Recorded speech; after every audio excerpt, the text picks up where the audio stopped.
Então, boa noite, pessoal. Estamos hoje voltando às nossas atividades com o ao vivo.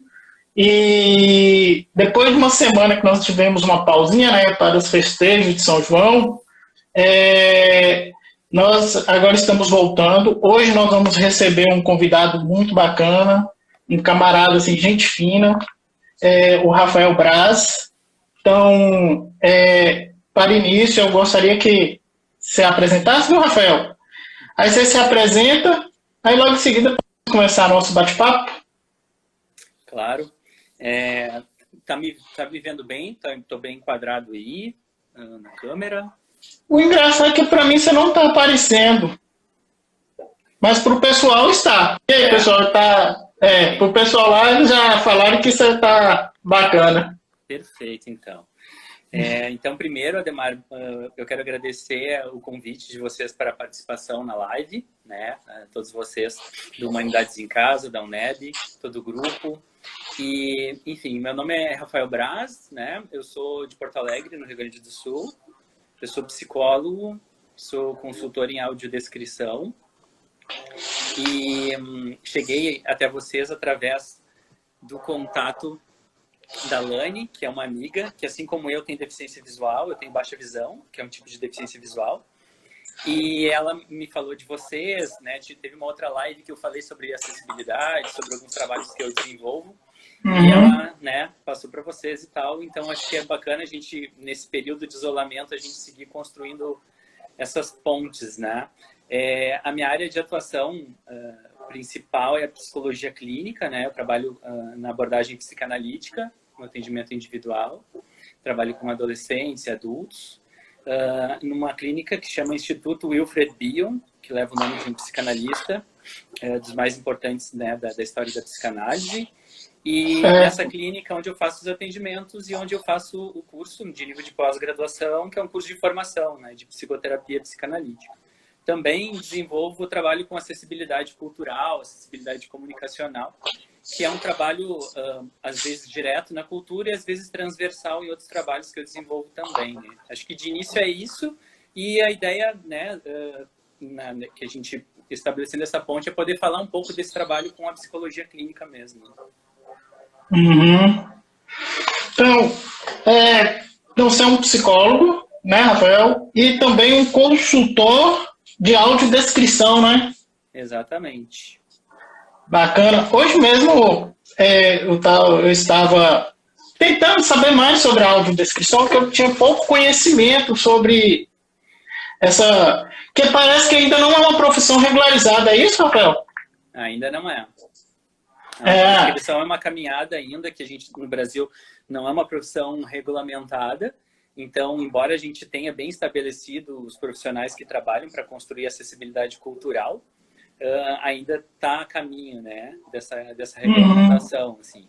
E é um trabalho que eu desenvolvo já há 5 anos, e que é um trabalho que ele surge, né, com interlocução, né, com o meu trabalho na psicologia, né, no sentido de que o meu trabalho enquanto psicólogo, meu olhar enquanto psicólogo, né, da clínica, eu sempre levo para o meu trabalho na audiodescrição, né, para a construção da tradução audiovisual, né, em palavras, para aquelas obras, né, para aquelas obras que a gente leva para as pessoas com deficiência visual, né, seja filme, seja peça de teatro, esse olhar, né. E nesse período de pandemia, assim, nesse período de isolamento, diminuiu bastante o trabalho com audiodescrição, por questões estruturais, por questões, né, uma série de questões, né.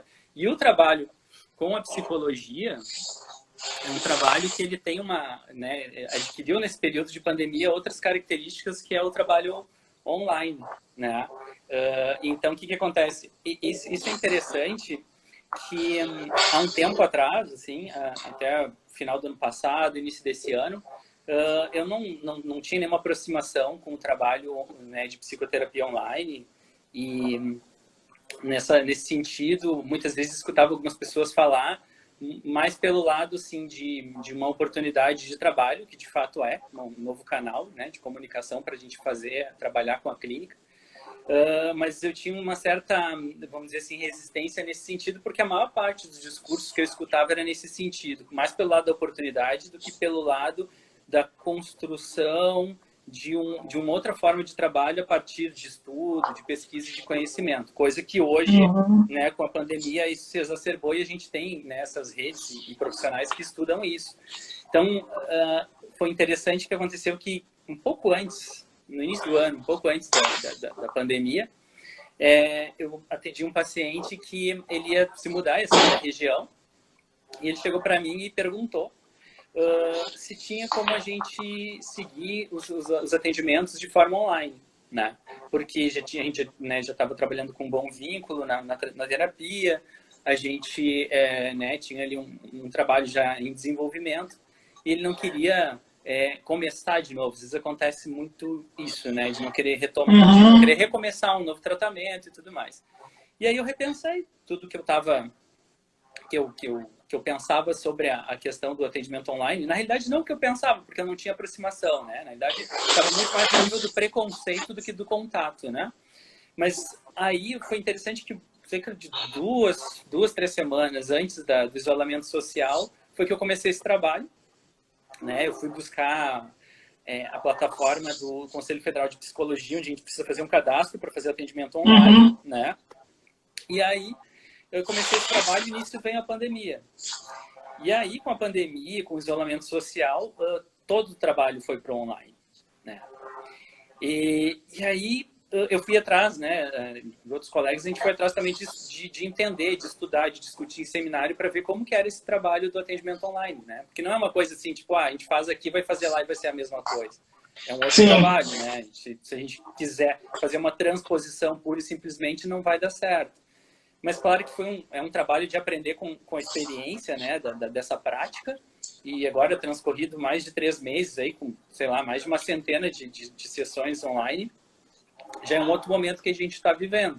No início teve as questões técnicas da gente se adaptar, questão de velocidade de internet, dispositivo, foi para todo mundo em várias profissões, né? Não é uma exclusividade.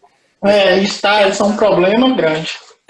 Mas para a gente pensar na clínica, onde tem um contexto em que a gente precisa ter privacidade, sigilo, um lugar para trabalhar, que tenha todas essas condições e que a gente precisa daí falar para o paciente que ele precisa desse lugar, que quando a gente está no consultório, está na clínica, a gente cuida desse lugar, né? A gente recebe a pessoa e a gente garante que esse lugar tem essa privacidade. Agora, no ambiente online, tem esse cuidado que a gente tem que ter de uma outra forma, né? Na conversa e no vínculo com o paciente, de que ele precisa ter esse lugar e esse espaço, né? E esse tempo, assim, a gente dar seguimento ao trabalho, né? E essa dificuldade que você também se encontra na sua profissão como psicólogo, nós também como professores também encontramos muito, né? Porque essa sensibilidade de acesso à internet, que antes da pandemia a gente pensava que todos tinham acesso a uma internet, a uma qualidade boa, essa pandemia mostrou que não, né? Que não tem acesso. E quando se trata dessa concepção dessa questão da audiodescrição, podemos observar quantas lives tem que apareceram aí, e praticamente nenhuma tem audiodescrição. Exatamente. Nesse sentido, estão fazendo muitos testes, assim, né, na parte da tecnologia, para ver a possibilidade de fazer a transmissão de um canal de audiodescrição, de áudio, né, da audiodescrição em paralelo com a live. Porque se tu tem um profissional da audiodescrição junto com a pessoa que está fazendo a palestra na live, por exemplo, aí tu transmite pelo mesmo canal que a pessoa. Só que aí a audiodescrição vai chegar para todo mundo, inclusive para quem não precisa da audiodescrição, ou quem não tem interesse em escutar a audiodescrição. Uma pessoa que não tem deficiência visual, né? Mas, porque o ideal da audiodescrição é ela ser transmitida justamente, né, de forma que a pessoa com deficiência visual ou qualquer outro usuário possa selecionar esse canal de áudio, né? E aí, como tu falou, em várias profissões são desafios impostos pela questão da tecnologia, da internet e tal. E, inclusive, é interessante isso que, pensando na questão da deficiência visual, o meu trabalho com os atendimentos, ele se mostrou desde o início sempre muito mais acessível, né, apesar da gente encontrar essa tamanha falta de acessibilidade nos meios da internet, no meio virtual. Porque já tem bastante tecnologia, por exemplo, para rede social e para apps de comunicação. Então, por exemplo, o Instagram é uma rede social bastante inacessível, né? Eles mudam muito o design assim, em cada atualização. E para quem usa o software que lê as telas, como eu uso, sim, muda e a gente perde essa referência assim, de uma atualização para outra. Mas, por exemplo, para fazer os atendimentos, eu uso, sei lá, o Skype, prioritariamente chamada do WhatsApp, chamada de vídeo e chamada de áudio. E aí, até agora, comentando isso, me ocorre algo bastante interessante, que é o seguinte, para pensar o contexto da deficiência, que muitas vezes é pensado pelo lado do déficit e dificilmente é pensado, ou raramente é pensado pelo lado das potencialidades que a gente pode explorar, né? Eu digo isso porque entre os meus pares, assim, na psicologia clínica, eu percebi que logo que mudou para o ambiente, assim, para os atendimentos online, muitos dos relatos que eu ouvia de colegas sobre essa interação com a tecnologia, eu não estava sentindo daquela maneira, assim, não estava me identificando com algumas dificuldades. Primeiro porque, em função até das questões de trabalhar com acessibilidade, de ter bastante familiaridade com a tecnologia, então isso foi bem tranquilo para fazer atendimento online. E segundo, porque o meu trabalho na clínica com a baixa visão já é um trabalho que, de uma maneira muito espontânea, já tem a exploração sensoperceptiva, né? Outros sentidos para além da visão, para além do registro visual que eu tenho.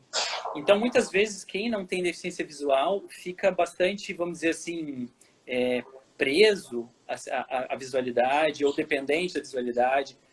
A palavra até não é a grande questão se é preso ou dependente, mas a relação com a visualidade, às vezes, ocupa um espaço bastante grande, e quem tem a deficiência visual que acaba explorando esses outros sentidos, não. Então, o que acontece? Nos atendimentos online, como eu te falei, eu comecei a estudar, e aí um dos estudos que eu me deparei foi com um texto de um psicanalista estadunidense que ele chama Bruce Fink. E ele tem um texto antigo já que ele fala sobre análise, né, psicanálise por telefone.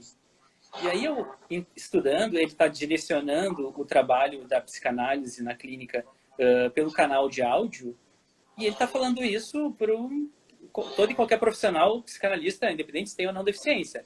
Na realidade, ele está voltado especialmente para quem não tem deficiência, né, que é a maior parte dos profissionais nessa área.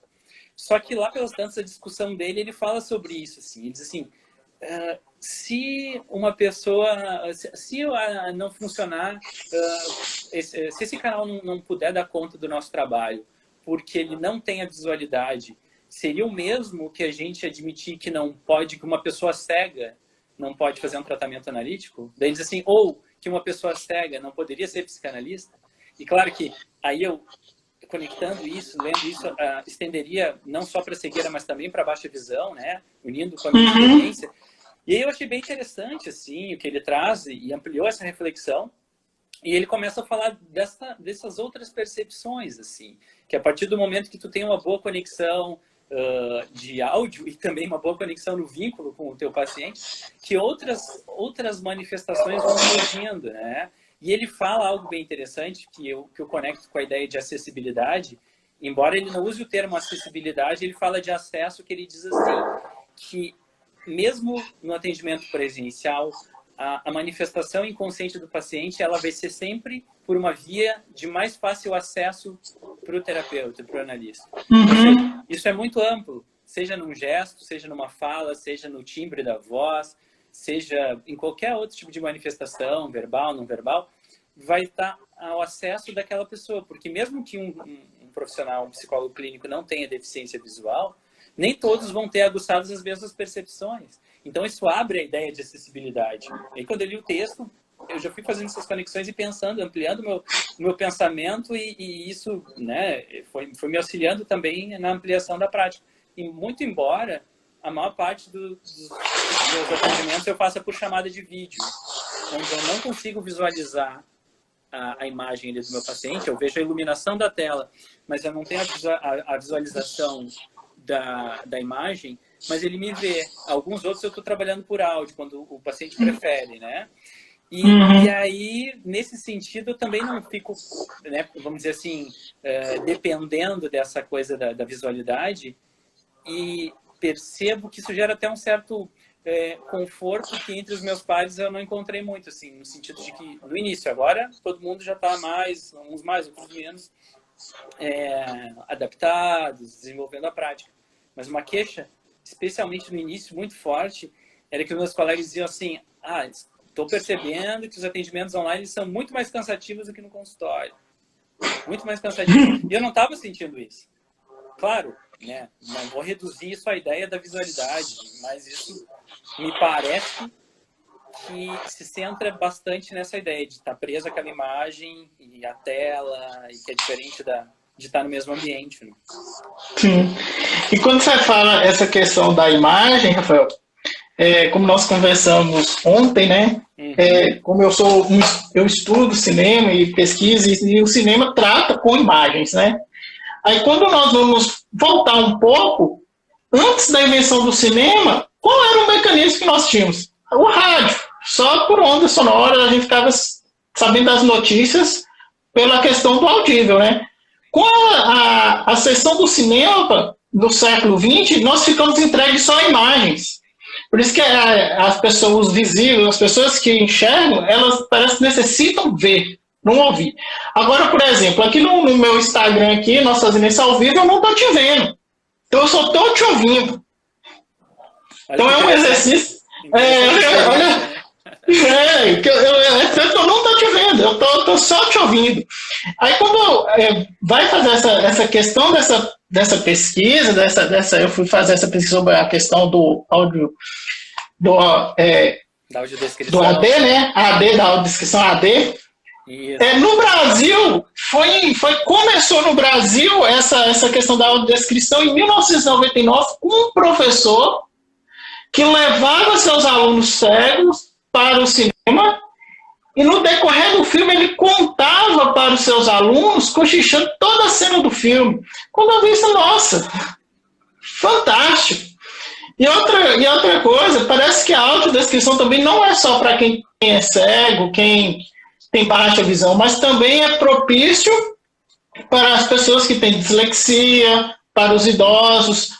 A Elaine mesmo está perguntando aqui como a sua experiência com a audiodescrição, não só com apenas o deficiente visual, mas com outros públicos, como as pessoas idosas, por exemplo.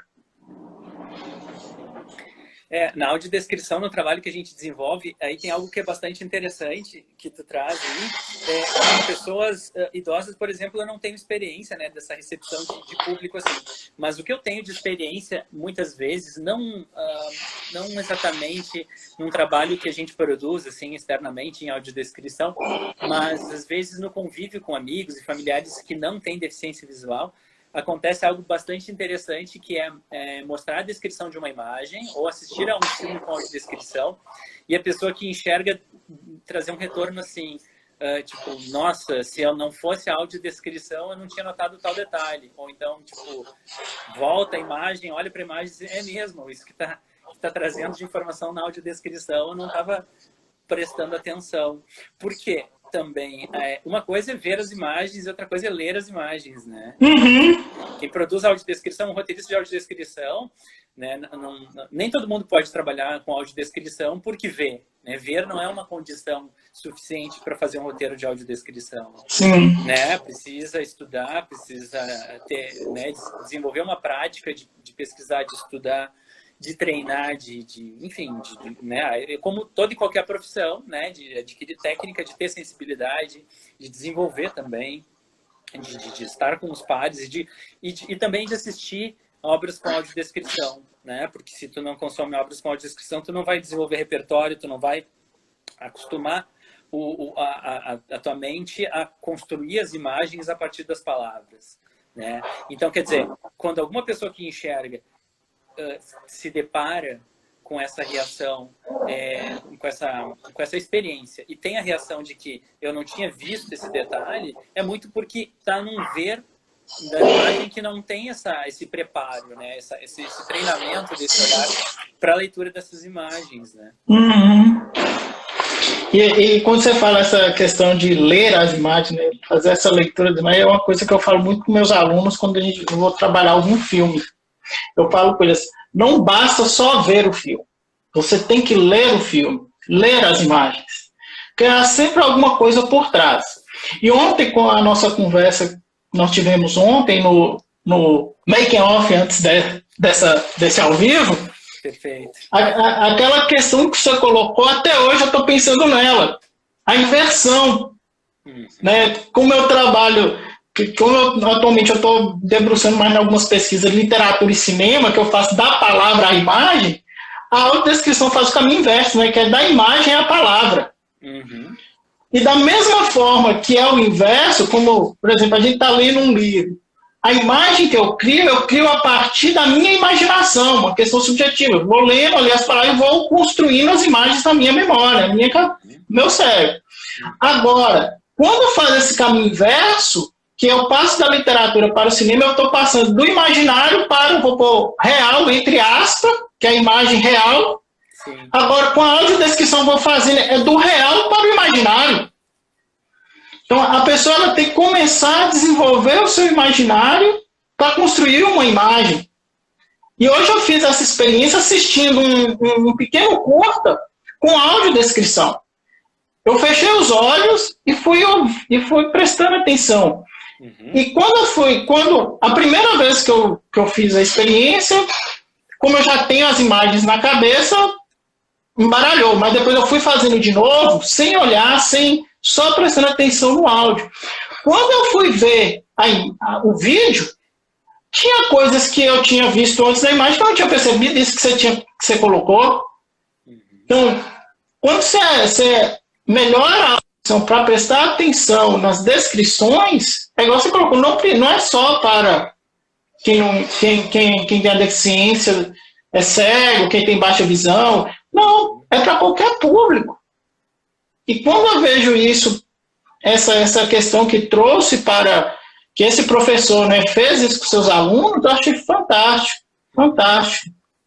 Sim, e que antes de existir a audiodescrição, essa era uma maneira, e na realidade não somente era, como ainda é uma maneira bastante usual das pessoas com deficiência visual assistirem filmes e televisão, que é geralmente com seus familiares contando aquelas imagens que são necessárias para a compreensão de um filme, ou de uma série, né, da obra que for, porque a audiodescrição ainda, a gente está muito longe do ideal da oferta de produtos audiodescritos, né? Então, a maior parte da programação de televisão ainda é sem audiodescrição, a maior parte dos filmes, por exemplo, Netflix, são sem audiodescrição, no YouTube nem se fala.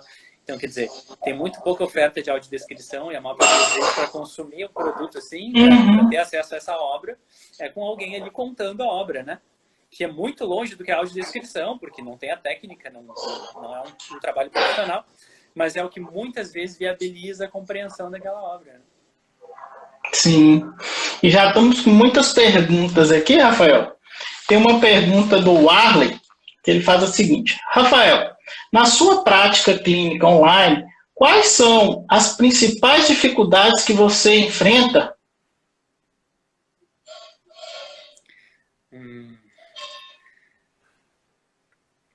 Nesse sentido, pensando online, eu não consigo pensar em dificuldade, e sim a questão do cotidiano no sentido de cada atendimento, né? Porque, como eu comentei antes, o trabalho da clínica não é um trabalho onde, para mim, as questões de acessibilidade me faltam, assim, né? Primeiro, porque não precisa porque eu não trabalho, né, na minha prática clínica com a questão concreta em si, onde a acessibilidade mais faz falta é no concreto. Como eu trabalho com a subjetividade, como eu trabalho com o simbólico, o fato de muitas vezes eu não ter acessibilidade, por exemplo, eu estar atendendo uma pessoa e eu não sei qual é a roupa que ela está usando, eu não sei qual é a expressão facial que ela faz, mas como eu comentei antes, inclusive aquela referência que eu trouxe ali daquele psicanalista, é a questão do acesso, assim, que é uma ideia que está presente tanto para quem tem deficiência visual quanto para quem não tem deficiência visual. Ou seja, se a gente pensar o atendimento online, onde é um espaço de comunicação, que inclusive a gente trabalha no atendimento online, né? A maior parte das pessoas que eu conheço trabalha usando fones de ouvido. Então, quer dizer, eu estou com a voz da pessoa que está falando comigo, assim como eu estou falando contigo agora, aqui dentro do meu ouvido. Olha simbolicamente a aproximação que a gente tem nisso, né? Eu estou falando no atendimento, quando eu falo para o meu paciente, a minha voz está lá no fone de ouvido dele e a dele está no meu. Ou seja, a gente está se comunicando e a linguagem, e mais do que a linguagem, o uso da linguagem que ele está fazendo ali é a matéria-prima, né, do meu trabalho. A manifestação do inconsciente dele é a matéria-prima do meu trabalho. Então, por exemplo, é claro que quando eu comecei, nas primeiras semanas, que eu ainda estava ajustando a questão do aplicativo, assim, eu vou fazer um atendimento pelo WhatsApp e eu vou, por exemplo, o que eu pensei? Se cai a chamada ali do paciente, o vídeo dele tranca, um colega que enxerga, ele vai ver que trancou. E eu pensei assim, mas como é que eu vou identificar isso aí na minha prática? Mas daí eu vi que usando fone de ouvido, usando leitor de telas, esse retorno chega só para mim. E por outras vias, né, que eu tenho de acessibilidade do meu celular, e mais com a minha percepção, foi algo direto, assim, não tive problema nenhum. Direto já fui conseguindo fazer essa adaptação e foi algo que, né, bastante suave, assim, né, deslizou isso. Então, quer dizer, talvez, se eu tivesse ficado querendo transpor a experiência do atendimento presencial para o online e tivesse ficado preso a uma comparação assim, tipo, nossa, os recursos que eu tenho e a forma que eu estou acostumado a trabalhar no presencial, eu preciso dar um jeito disso ser da mesma forma no online, talvez eu tivesse encontrado dificuldades, né? Mas como eu consegui ali aprender que só eu me permitindo ter aquela experiência eu ia desenvolver algo, e a gente segue sempre desenvolvendo, isso não apareceu como dificuldade, assim. Então, eu posso falar sobre experiências e sobre características dessa prática, assim, mas em termos de dificuldade não tem algo significativo, assim, que eu me lembre agora. Uhum. E temos uma outra pergunta aqui, que é de um perfil do Instagram, que chama Inclusão no Cinema. Olha só, bacana. Ele faz a seguinte pergunta: o cuidado com a interpretação. O roteiro da narração está atravessado pela subjetividade de quem faz a audiodescrição. Como essa questão é trabalhada e por que se propõe a fazer audiodescrição? Existem cursos específicos para isso? Sim. Bom, primeiro falando da questão da subjetividade, né? Que é a primeira parte da pergunta, quando fala em interpretação. Esse é um tema bastante importante, assim. Aliás, isso é legal falar que esse é um tema bastante importante tanto na psicologia clínica quanto na audiodescrição, né? A gente sempre que surge esse tema, a gente abre para a gente refletir sobre neutralidade, sobre subjetividade. E eu penso que não existe isenção, assim, não existe uma neutralidade pura, né? Porque a gente está sempre nessa intersubjetividade. Então, quando a gente está atendendo alguém, ou quando a gente está traduzindo uma obra de arte, ou vamos pensar um filme, né? O cinema, pegando a ideia do perfil aí do Inclusão no Cinema. O olhar de quem faz o roteiro de audiodescrição, né, tá atravessado pela subjetividade daquela pessoa, pelos repertórios, pelo emocional dessa pessoa, pela educação dessa pessoa, pelos valores. É claro que aí entra a importância de ser um profissional, de ter técnica, de ter treinamento, de ter experiência, onde ele vai conseguir desenvolver um trabalho, não com a pretensão de que a subjetividade dele não vai estar ali, porque ela vai estar ali, mas ele vai poder trabalhar em equipe, vai trabalhar com um consultor em audiodescrição, porque para fazer um profissional que constrói um roteiro de audiodescrição, ele trabalha com outro profissional, que é um consultor em audiodescrição, que é uma pessoa com deficiência visual. né, que é o trabalho que eu realizo dentro da audiodescrição. Então, os meus pares, né, na audiodescrição, os profissionais que escrevem os roteiros de audiodescrição, a gente sempre, né, trabalha a partir dessa troca. Então, quer dizer, tem a subjetividade desse roteirista e tem a minha subjetividade, mas a gente tem uma discussão, a gente tem, né, técnica, e a gente constrói um roteiro pensando no público-alvo, pensando que a gente não vai carregar aquela tradução, né, das imagens com a nossa subjetividade. Ela vai estar ali, mas cuidado para não estar carregada, não estar, vamos dizer assim, contaminada, né, no sentido pejorativo, vamos dizer assim, da palavra, pela nossa subjetividade, mas poder trabalhar essa subjetividade para que ela apareça a serviço da qualidade do roteiro de audiodescrição. E respondendo sobre a questão dos cursos, ainda tem muito poucos. A gente tem cursos de extensão, tem cursos livres de audiodescrição, oficinas, workshops, eventos, né? E atividades com audiodescrição.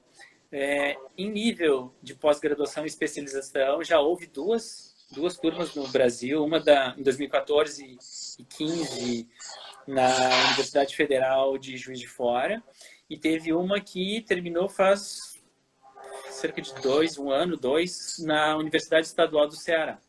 Cursos de especialização, que esperamos que em breve haja um movimento no sentido de criação de outros cursos, né, em nível de especialização, que tem um aprofundamento maior, né, mas a formação ela é necessária, ela é imprescindível.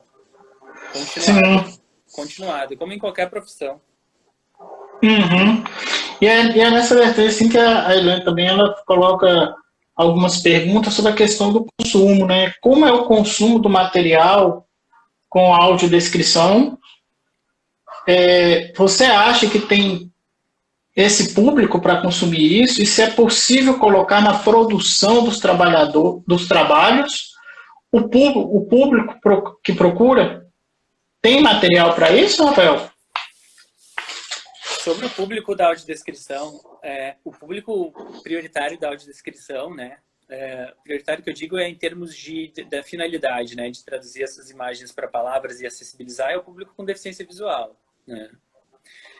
No Brasil, a gente tem mais ou menos aí cerca de 6 milhões de pessoas com baixa visão e cerca de 500 mil de pessoas cegas.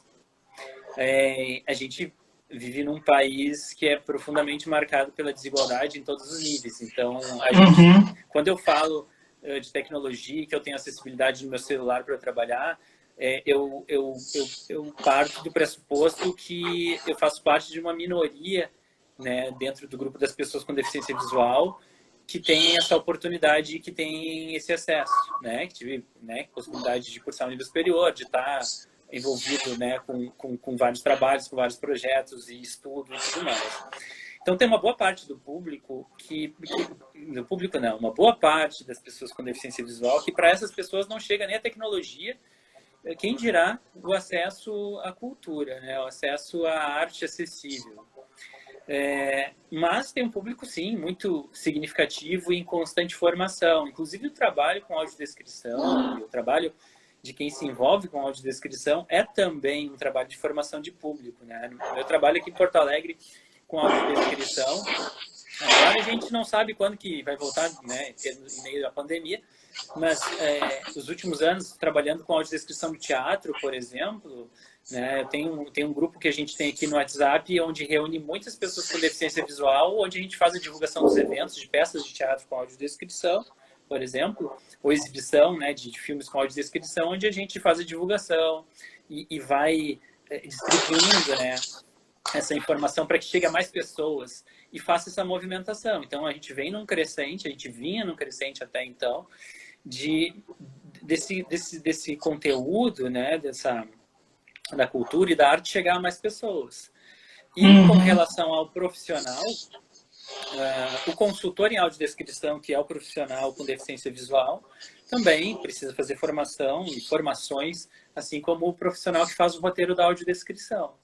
Então, quer dizer, esse profissional com deficiência visual, ele vai trabalhar na equipe, fazendo a consultoria, construindo junto com o roteirista esses roteiros, porque o roteirista, quando ele faz um roteiro, ele enxerga as imagens. Então, muitas vezes, ele vai ter algum elemento que ele vai entender que aquela frase, que aquela palavra que ele usou traduziu a imagem, mas faltou algo ou sobrou algo. Então, o papel de quem tem deficiência visual e é profissional da audiodescrição é construir em conjunto esse roteiro, para que esse roteiro ele fique próximo da realidade de quem não enxerga, né? E aí a gente tem um resultado de uma audiodescrição de qualidade. E aí, falando nesse ponto aqui da audiodescrição, aqui entra a questão da inclusão, de incluir. Eu queria que você contasse um pouco de sua experiência, da sua deficiência de baixa visão. Como que você vê essa questão da inclusão, igual, por exemplo, quando, no meu caso, como professor, vou receber um aluno com uma deficiência visual, e sendo professor de filosofia, como eu vou projetar uma aula para que as imagens, a aula seja para ele, aquelas palavras se tornem uma imagem, que ele consiga pensar, imaginar e ver a aula acontecer. E como foi essa experiência sua como psicólogo e como foi sua experiência também como estudante, num período que não tinha audiodescrição? Como você pensa essa questão da inclusão, Rafael? Sim, eu penso a questão da inclusão a partir da acessibilidade. Eu acho bem mais interessante a ideia de acessibilidade do que a gente ficar numa ideia, às vezes, de inclusão, que, embora a inclusão seja algo fundamental, no meu ponto de vista, a inclusão é algo que ficou muito engessado, assim. Essa ideia de inclusão, ela acaba sendo muitas vezes excludente e estigmatizante, no sentido de que alguns contextos onde tem um grupo de pessoas sem deficiência, seja visual, né, física, ou, né, intelectual, e daqui a pouco naquele grupo se insere, vamos dizer assim, uma pessoa com deficiência, com essa ideia de inclusão, e não ocorre um trânsito, assim, no sentido de que todo mundo possa aprender com a troca, né? Que essa interação seja proveitosa para todo mundo, e que fique muitas vezes colocado, depositado nessa pessoa essa marca da ideia de que aquela pessoa está ali pela inclusão. Nesse sentido, a minha experiência dentro da psicologia foi bastante interessante, assim, na graduação, eu digo, que quando eu entrei na graduação e conforme eu fui tendo contato com a coordenadora do curso de psicologia, eu lembro que quando eu fazia a matrícula no portal ali do aluno e escolhia as disciplinas, eu mandava um e-mail para ela e colocava para ela as disciplinas que eu ia cursar naquele semestre. E ela já localizava os professores que iam lecionar aquelas disciplinas, mandava e-mail para eles e com cópia para mim, para a gente se aproximar e já conversar antes de iniciar o semestre. E aí a gente já ia separando o material, a gente ia dialogando, eu já ia comentando com eles como que era melhor para eu trabalhar, o que eu precisava, o que eu não precisava. E aí eles já passavam os materiais para a secretaria da pró-reitoria lá da universidade. E as secretárias elas já iam fazendo a adaptação do material. Elas passavam todo o material impresso, escaneado, para texto acessível, em formato Word. Quando começava o semestre, eu já tinha 60%, 70% dos textos em Word que elas me mandavam por e-mail, os capítulos, os artigos. E aí eu fazia leitura com o meu computador, com o meu celular. E eu acho que aí entra aquela questão que eu comentei antes, né? Eu tinha um trabalho que eu desenvolvi até então, eu trabalhava em outra área. Eu tinha como comprar um notebook para levar para a faculdade, para ter as minhas aulas ali, né? Eu conversava com os professores e eu fazia a prova no computador, né? Então, junto com os meus colegas na sala de aula, eles recebiam a prova impressa e o professor, na hora, copiava no pendrive a prova, eu colocava no meu notebook, na USB, fazia a prova no Word, usando fones de ouvido, né? E escutando com o meu software leitor de telas, eu ia navegando pelo teclado do notebook, escrevendo ali, fazia a prova, salvava e entregava para ele. Ou seja, existia algo ali que é o que a gente chama de acessibilidade atitudinal.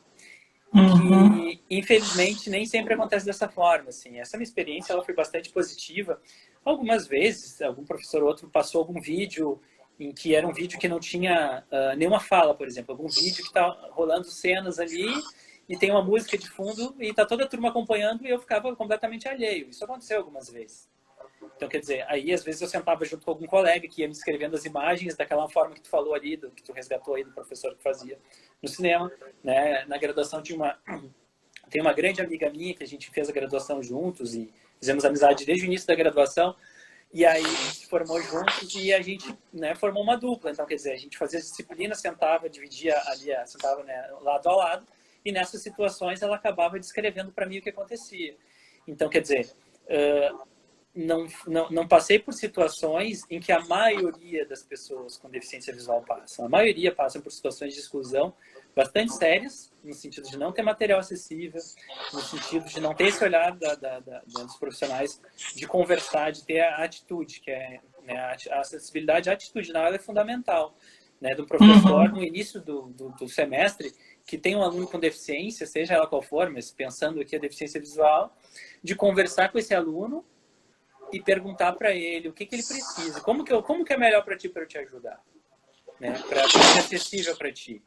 Bom, ele vai te dizer, olha, tu vai explicar para ele vai ter a ementa ali da disciplina, né?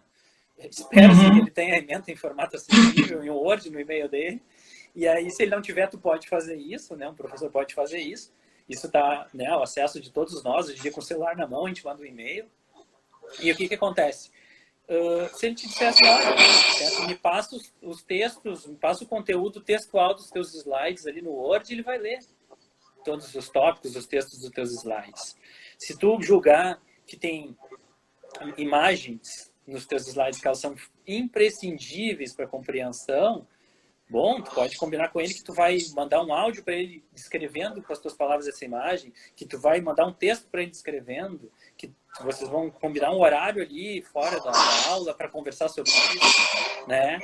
Não vai, daqui a pouco, no meio da aula, sair descrevendo essa imagem para esse aluno, que vai gerar um constrangimento para esse aluno. Vai estar toda a turma parada ali esperando que tu termine de descrever para esse aluno e ele vai estar, né, numa situação bastante desconfortável, que é algo sendo feito exclusivamente para ele. Daí tu vê que a palavra já denuncia, né? Que daí é exclusivo, não é inclusivo. Então, quer dizer, tudo está na possibilidade de a gente se comunicar, na possibilidade de a gente conversar, né? A acessibilidade, ela está ali também. Um aspecto fundamental da acessibilidade a gente poder trocar, né? Conhecer um pouco do mundo do outro, do mundo, do contexto do outro, né? Enfim, da vivência, da experiência do outro. E aí fica muito mais leve, né? Não tem esse peso assim, uau, como que eu vou fazer? Tipo, agora eu tenho essa pessoa aqui e, tipo, não tenho como me comunicar com essa pessoa. Se a gente se aproxima do outro ser humano, é muito mais simples a gente poder conversar e trocar com essa pessoa, né? É aquela ideia, aproximar, perguntar o que ele precisa e o que facilitar para ele, não tentar adivinhar, né, Rafael? Exatamente. A gente, como professor, a gente tenta adivinhar, tentar fazer o melhor, mas esse melhor pode ser algo ruim para a pessoa, né? Pode dificultar mais ainda a aprendizagem dela. Esse relato, essa experiência sua é muito bacana e como professor faz me preparar e refletir sobre isso quando eu tiver para ter um aluno desse, ou alunos com alguma deficiência. Eu já tive alguns alunos com algumas deficiências, mas aqui em Minas, por exemplo, tem um professor que acompanha esse aluno. São 2 professores em sala de aula. Eu dando a aula e um outro professor ajudando esse aluno que tem alguma deficiência. Aí isso vai ajudando a movimentar. Isso é muito bacana. E esse relato seu faz a gente pensar isso, que pode ocorrer, se não tem esse outro professor que possa me ajudar, o que eu tenho que fazer? Porque quando eu dava aula com alguns alunos deficientes de sala de aula, eu tinha um outro professor chamado de apoio.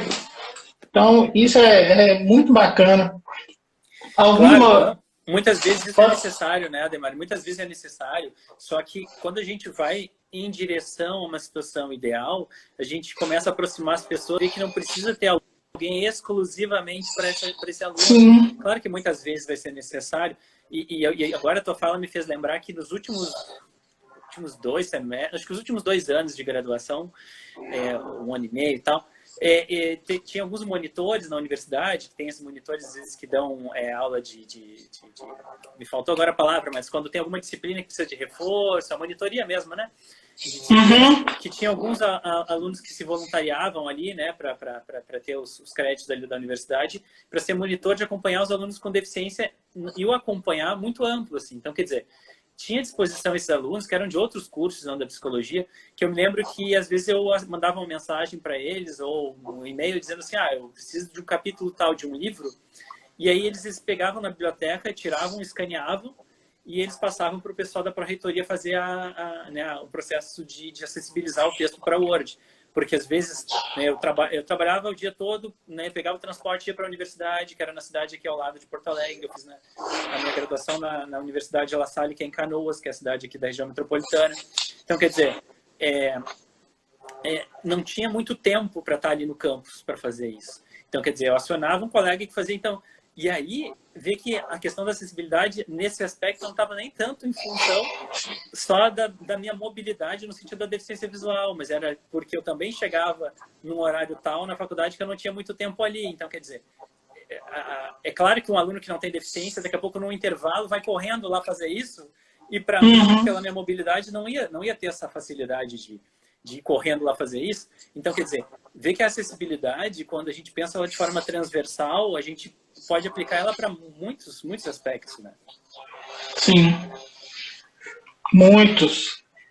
E essa sua fala está me instigando a pensar aqui, a ver essas possibilidades, né? Que como que a audiodescrição ela vai atingir um público e como vai incluir ela, né? Ela vai poder ir em teatro, no cinema, num estádio de futebol, assistir um jogo. Então ela não vai ficar excluída, ela vai poder perpassar por todas essas áreas culturais, né? Sem dificuldade. Muito bacana isso. E essa concepção aí vem assim. Por exemplo, se uma pessoa quer fazer autodescrição, ela quer pesquisar, quer seguir essa profissão, o que você poderia dizer para essa pessoa, para algum aluno nosso que deve estar assistindo, que se interessou pela essa problemática, essa temática, o que você poderia dizer para ela, o que ela poderia buscar para aperfeiçoar e melhorar, ou ser um profissional, um consultor de audiodescrição, Rafael? Para ser um profissional de audiodescrição, para quem não tem nenhum contato, né? Acho que essa é a tua pergunta, para ter a primeira aproximação, vamos dizer assim. Isso. Alguns caminhos simultâneos que eu posso indicar são buscar, por exemplo, filmes com audiodescrição, né, no YouTube, Netflix, né, outros canais possíveis na internet, de uma maneira geral, mas tem na Netflix. Netflix tem uma grande oferta de audiodescrição em outros idiomas. Em português não tem tanto assim, mas tem. Eu acabo vendo muito filme com audiodescrição na Netflix, filmes espanhóis, né, porque é mais acessível, assim. E aí, por exemplo, o cinema espanhol tem bastante produção ali na Netflix, e toda a produção que é original da Netflix, ela sai com audiodescrição. Então, tem muitos que são feitos para esse canal de streaming, então já sai ali com audiodescrição. Mas pensando nos conteúdos, né, nacionais, em português, tem alguns, né, tem no YouTube alguns também. E outro caminho também, não outro caminho, mas pegando esse caminho de esses filmes com audiodescrição, paralelamente, pesquisar também publicações, porque a gente já tem bastantes publicações sobre audiodescrição no Brasil. A gente tem e-books, né, muitas publicações gratuitas que buscando, né, na internet, no Google, e enfim, em repositório de universidades, né, da URGS, da Universidade Federal de Pernambuco, da Unicamp. A gente tem muitos profissionais da audiodescrição com publicação de dissertação, de tese, monografias, as monografias dos cursos de especialização de audiodescrição, e-books organizados com capítulos, audiodescrição em museus, em teatro, na escola, no cinema, tradução de roteiro em audiodescrição. A gente tem uma diversidade já muito grande de publicações em audiodescrição. Então, também existe nas redes sociais uma hashtag que a gente usa, que quando ela começou era uma hashtag que chamava Pra Cego Ver, e que a gente tem usado hoje em dia outras hashtags mais abrangentes, para todos verem ou para todo mundo ver, porque a audiodescrição e a descrição de imagens não são exclusivas para pessoas cegas. Então, pensando isso, também dá para buscar pelas publicações indexadas nessa hashtag, para todos verem. E claro que aí vão localizar em rede social descrições feitas de forma muito amadora por pessoas que descrevem suas imagens, com iniciativas muito interessantes de pessoas que não têm deficiência visual e querem tornar suas redes sociais acessíveis para os seus amigos, seus colegas, enfim, familiares com deficiência visual. E também vão encontrar publicações com descrições mais profissionais, feitas por empresas que já acessibilizam seus conteúdos, por profissionais que acessibilizam, que escrevem suas imagens nas redes também, né? Seja no Instagram, seja no Facebook e outras redes. Bacana. São caminhos de aproximação, assim, caminhos para tomar contato. E aí, dentro desses caminhos, essas pessoas que tiverem interesse, estudantes ou não, vão poder também conhecer o nome desses profissionais, que já tem profissionais trabalhando há mais de 10, de 15 anos no Brasil com audiodescrição, e poder se aproximar desses profissionais e pesquisar cursos, agora nesse período de cursos online, de cursos que vão aparecendo e vão tendo desses profissionais, cursos introdutórios de audiodescrição. Então, são primeiros passos, primeiros contatos, assim, bem importantes. Muito bacana. Tem uma hashtag mesmo que, quando eu fui fazendo a pesquisa, que eu gostei bastante, de todas que eu vi, mas tem uma que me chamou muita atenção, que chama Ver com Palavra. Como? Ver com Palavras. Ver com Palavras é o nome de uma empresa de São Paulo de audiodescrição, que é da professora Lívia Mota, que é uma das maiores audiodescritoras do país, né? Os maiores audiodescritores do país aqui, né, são da escola, vamos dizer assim, da professora Lívia Mota. Ela é uma audiodescritora, exímia audiodescritora, uma excelente profissional com larga experiência, e ela tem essa empresa em São Paulo, a Ver com Palavras, e com vários profissionais, consultores, né, em audiodescrição, profissionais com deficiência visual que trabalham na equipe, outros consultores e narradores, locutores, né, o profissional da voz que grava a audiodescrição também. Então, no Brasil, a gente tem algumas empresas de audiodescrição que já vêm se consolidando há alguns anos, e a Ver com Palavras é uma delas. Aí, nas pesquisas, caí bem nessa hashtag, eu achei ela fantástica. A forma que usou Ver com Palavras foi algo que me tocou. Muito bacana. Nós temos 5 minutos, Rafael. Se você quiser dizer mais alguma coisa, agradecer.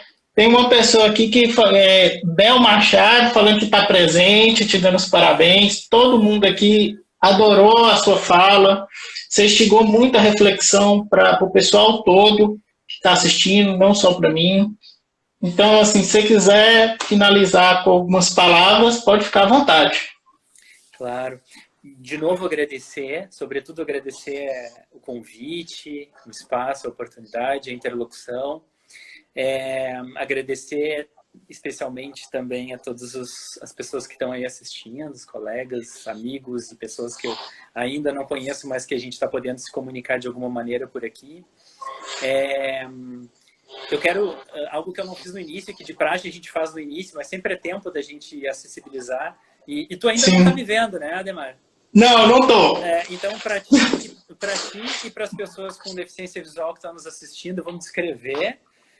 Eu sou branco, tenho cabelo cacheado castanho claro, meus olhos são azuis, eu estou com um blusão azul marinho, uma gola polo preta e estou num sofá bordô aqui. Então, assim, com essa descrição, a gente passa uma ideia, né? Transmite tenta, pelo menos, né? Pretende construir a imagem para quem não está nos vendo, as pessoas com deficiência visual, e tu aí que não está tendo a minha imagem também. Sim. Enfim, agradecer, falar para as pessoas que quem tem interesse em audiodescrição, está tendo bastante live, assim, eu acabei de assistir uma live de colegas e amigos agora há pouco, há 1 hora atrás, sobre audiodescrição, que foi fantástica também, tem bastante conteúdo, e tá difícil da gente acompanhar tantas lives, mas tem bastante material bom. Semana que vem, quem tiver interesse também em saber mais sobre audiodescrição, semana que vem eu vou estar participando em outros espaços também, falando especificamente sobre a consultoria em audiodescrição. Então pode buscar nas redes sociais, talvez pelo meu nome, Rafael Braz, e encontrar ali que eu vou estar divulgando nos próximos dias e na semana que vem nesses espaços para falar mais sobre a consultoria em audiodescrição especificamente. E, enfim, agradecer, sobretudo. Obrigado. Ok. Eu também vou me descrever. Para aqueles que não estão me vendo, eu sou branco, loiro, castanho, olhos verdes. Estou usando óculos, estou com uma camisa preta. Estou na minha casa, numa cadeira. Atrás de mim, como não tem nenhuma imagem, eu coloquei uma imagem que é a logo do Humanidades em Casa, na forma de uma casa, no seu centro, a face lateral de uma cabeça, no qual, rodeado, chegando ao centro, um mapa do mundo, escrito embaixo, Humanidades em Casa. Acho que eu fiz certinho, né, Rafael? Tá ótimo, é isso aí. Ótimo. Então, pessoal, para a gente finalizar, nas pesquisas que eu fiz hoje, igual o Rafael colocou, para quem quiser ter a oportunidade de saber como fazer uma experiência, se você é vidente, pessoa que enxerga, basta fazer uma experiência. Feche os olhos e experimente a sensação. No YouTube, temos alguns vídeos. Eu vou citar alguns para vocês fazerem essas experiências. Tem um vídeo que chama Perfeito. É uma animação em curta-metragem. Ele tem a audiodescrição. Tem um desenho da Turma da Mônica com audiodescrição. O episódio chama O Corpo Fala. Tem um filme também, um curta-metragem, No Seu Lugar, que tem audiodescrição. A sinopse é de uma Laura, uma menina de 9 anos, que busca compreender a recente perda da visão do seu avô. Enquanto a família passa por uma fase de adaptação, ela experimenta novas situações que a aproximarão dele. Então, essas são as indicações que eu faço para vocês. Tenham uma boa noite. Obrigado. Estamos semana que vem de volta com outro ao vivo, com outras experiências. E até breve. E se cuidem. Se sair de casa, usa máscara, viu? É isso.